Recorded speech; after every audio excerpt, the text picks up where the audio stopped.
Hi, Susan. Hi, Helena. Hi, Yeah, everybody. yeah. It feels really good to be here with you, and we have a beautiful theme I think we can go into together. And yeah, I think the backdrop for our talk is the movie gathering tomorrow that you'll be hosting, but we were just talking about the theme that you had in mind, and which is all or nothing. And actually, I titled this live. I didn't tell you, but I titled this live "Awakening: All or Nothing?" question mark. That was coming to me this morning, and yeah, when I was praying before our live, just about the theme and the movie that you'll be showing, a few words were coming to my mind, and it was all or nothing for me. It was like I could relate to it in a way of like, huh, that like the first word that came into my mind was pressure. Pressure and anxiety was a theme that came to my mind, and then exposure was coming to my mind, like how to move through it. And Mm. I you shared a little bit about the movie, so I have a little bit of a context too, of like, oh yeah, exposure. Um, yeah, when we were just talking, it's like, wow, yeah, what does that mean? All or nothing, or what is this anxiety that can come up in the awakening journey, or the pressure that can come up? Um, and maybe not even so much just related to the awakening journey consciously. I think, like, even like for me doing this live, this is like anxiety goes up. And it's funny because there's been moments, when I do these lives, there's no anxiety whatsoever. I feel like I am just in this, I don't know, being done through, or just like a channel, and so joyful, and there's no thought in my mind. And yet then the same situation can happen, and it's like pressure and anxiety. And so yeah, I don't know if you have anything you want to related to the theme or the movie, but this is what's present in my mind. And it's funny because it can change throughout the journey. I feel there's like periods of like so feeling, I don't know, the strength of the spirit, and there's no thought of it, and then it can flip. What I experience, it can flip entirely, and then suddenly the anxiety is very up in the mind, and a lot of darkness, and a lot of maybe doubt, or whatever it is that comes up. So Mm. yeah, I don't know if anything comes to you. Well, Yeah. they would always say to us over the years, when you're in the miracle, everything looks good and there's no problems and everything's been perfect. And then when the ego comes in, everything is terrible. Like it's not like just one little thing. It's everything because the ego looks on the whole thing with filter. And in a sense, that's all or nothing. Actually, Mm. you're either seeing everything through the miracle or everything from the ego. And I would find probably the big challenge when you're seeing through the ego and you can't seem to get back to the miracle is to be so kind with yourself and with your mind. Otherwise, it just compounds and adds anxiety upon anxiety. And then you're anxious about your anxiety, and then you're anxious about the fact that you're anxious about your anxiety. Like It doesn't stop. it doesn't stop. And that's what this character in this movie. It's a bit of a tennis movie about this tennis team. Well, the U.S. Tennis Association is trying to get the next big American player. It's like a true story documentary movie thing, and right from the get go, when it's the ego that decides what it is that wants, when you decide upon the form, you lose the understanding of the purpose. And so that all the characters that the U.S. team is trying to pick to be the best are reflecting that intense pressure because of that goal, that underlying goal Mm. in the mind. And this whole movie is watching them go through and rise among the ranks of the world, um, but based on pressure. And so I really want to show in this movie the contrast between all or nothing. So all in the ego sense is one of these guys, well, a few of them, but just really gives his all to tennis, physically, emotionally, mentally, but they're using the techniques of the ego, which involve repression, denial, and hiding, and and then the eventual breakdown, the mental breakdown that happens. But what happens is it creates a space for exposure. Mm. Something else you said too, like release. It creates a space for real joy to start coming through, and even in a way, they go back to playing tennis again, but with an entirely different purpose, and you can see the joy Mm. on their faces, you know, and it really highlights the difference between competition and a lot of times people think competition, like this movie plays it out, one tennis player versus another, or we're competing against our brother for awakening. Like, we've taken all this energy to be successful in the world Mm. our whole life, and then we're like, okay, well now I'm going to wake up. Well, okay, great. You made a decision in alignment with the spirit. I'm going to wake up. That's my only purpose. But all the ego knows how to do is take the entire past and now put it into spiritual awakening. And I was waking up this morning and I just kept hearing, I got this. I've got this. And when you hear the spirit and you feel the spirit has got this, that's everything. That's all. He's got it. But when we think he doesn't have it and we need to do something, that's nothing. Mm. I've got this. That's nothing. So it's like all or nothing. I mean, you could say when you're in the experience of I have to do something, that's everything in your experience, but it's nothing compared to the plan or when he's got everything. So this all or nothing can be used so many different ways, but I really want to go at it from that perspective that the spirit's either got everything or you personally have everything. And I want to show the contrast of that Yeah. because it really touches me, all the different Yeah. ways. Yeah. Yeah. And also, like, even how to move from the nothing to the all. Because when you're in the nothing, it's like okay, how do and I think that's where, yeah, when you said exposure, even like when isolation comes in, that's when it gets really tough. It's like actually the joining and the exposure is like but I don't know if you have any more thoughts about it. It's like when you're in the nothing, but you think everything is on you. Yeah. It's like how, like, it's almost like the spirit needs to. I felt yesterday because I went into this pretty dark experience for a moment. It was like, and I just sat down on my prayer pillow and it's like, okay, Jesus, I get it. Like, how do I even move? And I could feel the light in my mind actually, just come here,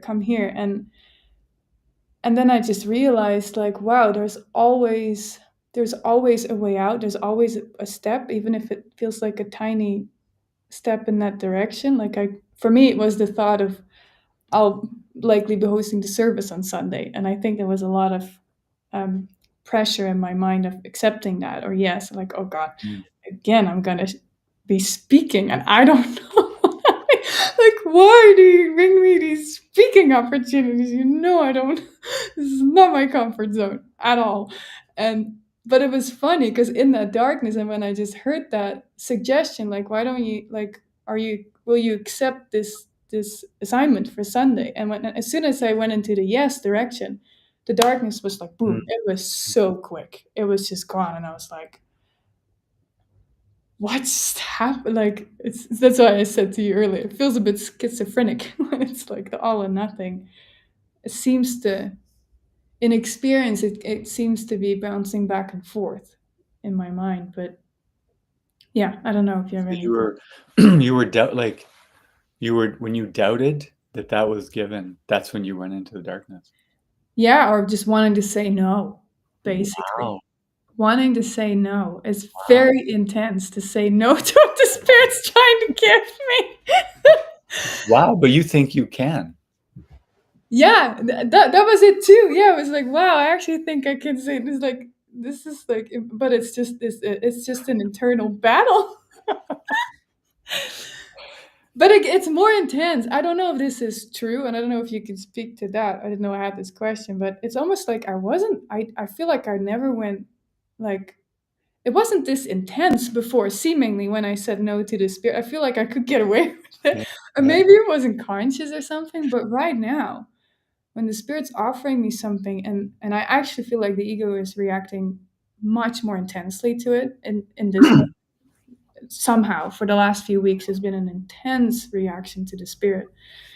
It seems random, the most simple things is like, no, like, but it hasn't been that apparent in my mind, like almost like it's been more.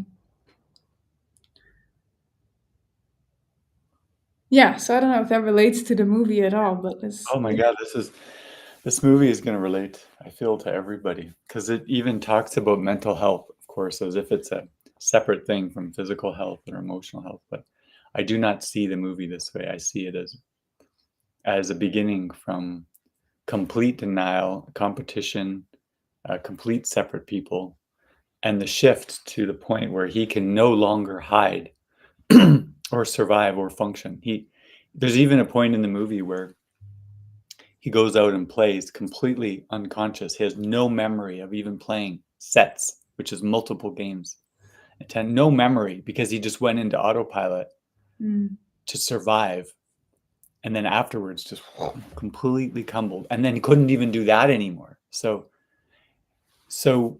the way I see that is like what once was a minor hindrance, meaning but once you barely even notice, like he noticed at the beginning of the movie, a couple thoughts. And then by the end, almost near the end of the movie, it's just a barrage of attack thoughts and anxiety. But see, even in the world, they kind of label that as well, it's mental health. It's a particular issue with a particular person, and some people have mental health issues. mm, But it's to me, it's a total flip. It's like this guy's advancing, so to speak, to the point where he sees the ego is running his entire life and he can't deal with it anymore. So how can you call that, because it's so full in his awareness, how can you call that bad? So that's where what once was a minor hindrance, he didn't even notice it, mm. is now a major disturbance. But if your goal is awakening, wouldn't you want every tiny thought of the ego to be a major disturbance? It's a bit hard to function. I can tell you from experience. But yeah, but it's true. Like I do feel that if that desire, and I can say total yes to that because I do feel when that desire is becoming more and more strong. Even David said, I keep repeating this, but David keeps repeating too. 2025 is about opening up the heart, and it's just like, and I feel for myself even this draw to mysticism, not even knowing exactly what it is, honestly, but there's something that resonates inside, and the desire is getting like stronger, I guess. It's like, yeah, in one sense it doesn't surprise me that this then comes up. It's just, yeah, Yeah. yeah, Well, we all have different ways too that the ego plays out predominantly and looks, and that's why like I always love those movies where it kind of points out that we're all babies and it just plays out in different ways as looks like a baby in this way, and you can't really judge. But it sounds like for you, when you get clear on the guidance, somewhere you still believe you have a choice with that, you know where it's good to that's where to expose that and join with people that maybe are kind of like almost incredulous that you would think you'd have a choice because what do you mean if you want to wake up, you just go do it, and then, but then you might face anxieties and things that come up in that total commitment, yeah. but that's different when you're saying yes completely. Mm. Anxiety still comes up. It has a different feel. At least you have the energy of the total commitment within which to move through, Yeah. you know. Yeah, it's not like it's all dark. There's a purpose underneath it, and there's a direction. I can feel that even when the darkness is like I can still like somewhere I feel there's a direction Yeah. in the mind towards the spirit, and that definitely pulls you out of Yeah. any like it's not even personal in a way. Like yeah. Do you have do you have anybody that you feel could join with you in that way? Like to just not allow those doubt thoughts to take over? Because you're saying that maybe there's a tendency for isolation, or I'll go through this and then you close it. But like with I don't want to say the name, but with the character in the movie tomorrow, he tries by himself for months. He just hides out in his room and just keeps going dark, dark, dark, and then he ends up meeting a child psychologist, if you can imagine. That's what helps him. Wow. And there's a little bit of this and a little bit of that, traditional Western stuff, but the core thing that helps him get out is um, starting to talk about it. Mhm. And Yeah. but yeah, I don't know that for you it would be hard to talk about it per se, but to have someone that, yeah, does anyone come to mind? Yeah, actually someone is coming to mind. Like, oh yeah, interesting. Yeah, it's just like, oh, that'd be cute, but yeah, there's someone's coming to Yeah. mind. So then that could be as soon as you start to notice those patterns coming over, Yeah, you know, and yeah, then see if that works. If all of a sudden it helps keep that, oh yeah, right, I don't really have a choice. Like, come on, you know what I mean? yeah, yeah, yeah. That's yeah, yeah. Hmm. Well, I really look forward to this tomorrow. Yeah. I know I was watching it, and I mean, I watched it a few months ago. And I was riveted, just like I did that movie all about Christmas Eve. It was a very simple kind of Hallmark movie, but Mm. it also felt very deep and riveting and pulled me through. And I have the same feeling with this. I watched it again yesterday just to prepare and go through quotes, and it was just mind-boggling the amount of healing that just kept coming up around competition, seeing what's really underneath it, Mm. and what mental health really is, and competition, and joining, and yeah, it was just so many little. It's like whoa, whoa, whoa, like so much emotion. So I hope everybody will have the same experience that I did, and I'm not going to prepare so many quotes this time. I'll have a few, but I plan to just share a lot of the insights that I received live in the Mm. moment going through it myself. So hopefully they come back to me live in it. And just a great movie too. Like Mm. it just pulls you through on its own. Mm. So yeah, hopefully everybody can come and join us tomorrow. Yeah, yeah. There's a link below in the description, and yeah, you can sign up. We start at 10 a.m. Mexico time, 9 a.m. Mountain time. So yeah. Yeah, great. My fan just went on, so hopefully you can still hear me. So, oh, thank you, Jason. Thank you so much. Okay. Bye, everyone. Hope to see you tomorrow. You